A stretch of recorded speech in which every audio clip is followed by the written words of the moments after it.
দীর্ঘদিন কারাবাসের পর জামিনে মুক্ত হয়ে কাশিমপুর কারাগার থেকে বাহিরে আসতে শুরু করেছেন বিডিআর বিস্ফোরক মামলার আসামিরা।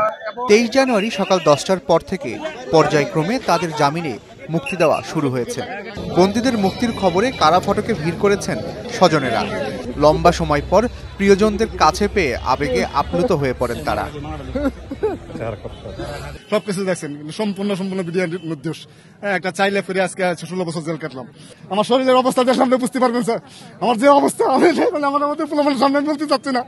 আমার শরীরে আমার এমন কোনো নির্যাতন নাই, আমাকে করে নাই, আমার সেরকম নির্যাতন করছে আজকে 15 বছর পোলাপানের সামনে আমার সবকিছু বলতে চাচ্ছি না আমি। গাজীপুরের কাশিমপুর কেন্দ্রীয় কারাগারের বিভিন্ন ইউনিটে থাকা 126 জন বন্দী পর্যায়ক্রমে মুক্ত হবেন।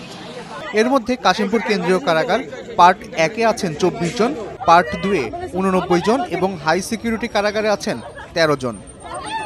কেরানীগঞ্জ ও কাশিমপুর কারাগারে 22 জানুয়ারি বিডিআর বিস্ফোরক মামলার 178 আসামির জামিননামা পাঠানো হয়। এসব জামিননামা যাচাই বাছাই শেষে অন্য কোনো মামলায় আটকাদেশ না থাকার শর্তে বন্দীদের জামিনে মুক্তি দেওয়া হচ্ছে বলে জানিয়েছে কারা কর্তৃপক্ষ। আপনারা সবাই জানেন যে ওনারা সেনা কর্মকর্তা মারা গেছে, কিন্তু না, ওনারা আমাদের বিডিআর অফিসার ছিলেন। আমাদের পোশাক পরে ওনারা মারা গেছেন।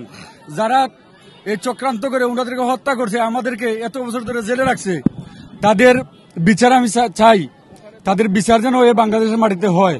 এর আগে 20 জানুয়ারি বিডিআর বিদ্রোহের ঘটনায় করা বিস্ফোরক মামলায় জামিন পেয়েছেন হত্যা মামলায় খালাসপ্রাপ্ত ও যাদের বিরুদ্ধে কোনো আপিল হয়নি এমন 2 শতাধিক আসামি।